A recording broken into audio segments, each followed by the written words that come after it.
રાધનપુર તાલુકાના પુરાણા ગામ ખાતે આવેલ રાવળવાસ પાસે ખરાબ રોડના કારણે ગામ લોકોને રહીશો પરેશાન, કૂચડ અને કાદવમાં રહેવા મજબૂર બન્યા। પાટણ જિલ્લાના રાધનપુર તાલુકાના પુરાણા ગામ ખાતે આવેલ રાવળવાસમાંથી પસાર થતો રોડ ખરાબ અને બિસ્માર હાલતમાં હોવાને કારણે સ્થાનિક રહીશો અને ગામ લોકો ભોગવી રહ્યા છે હાલાકી। તાલુકા પંચાયત કચેરી અને ધારાસભ્ય સમક્ષ રજૂઆતો કરવા છતાં કોઈ પણ નિકાલ ન આવતા સામાન્ય વરસાદની અંદર કાદવ કીચડ થઈ જતા સ્થાનિક લોકોની હાલાકી બેહાલ બની છે।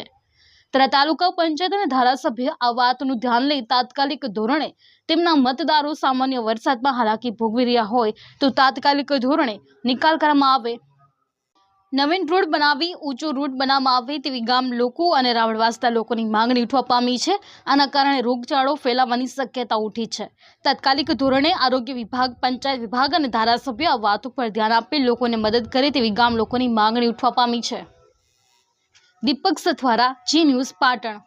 મારું નામ છે રાવળ અંબારામભાઈ મણાભાઈ। આ રસ્તો આખા ગામનો રાહદારી રસ્તો છે અને સાધનોને માણસોની ખૂબ અવર જવર હોવાથી રોડ તૂટી ગયો છે સતત 3 વર્ષથી અને અત્યારે કીચડ ને ગારો ને ખૂબ આખા ગામનું પાણી હેડે છે એટલે લોકો ત્રાહીમાર પોકારી ગયા છે। હવે શું કરવું? વારંવાર રજૂઆત કરવા છતાં કોઈ કાન દેતું નહીં। સરપંચે વારંવાર કીધું, સરપંચ વારંવાર રજૂઆત કરી તાલુકામાં, પણ આજ સુધી એ લોકો તાલુકાવાળા ખુદ લવિંગજી આવ્યા તો એ લોકો કે કરીશું ખાલી એટલું બોલીને જતા રહ્યા છે।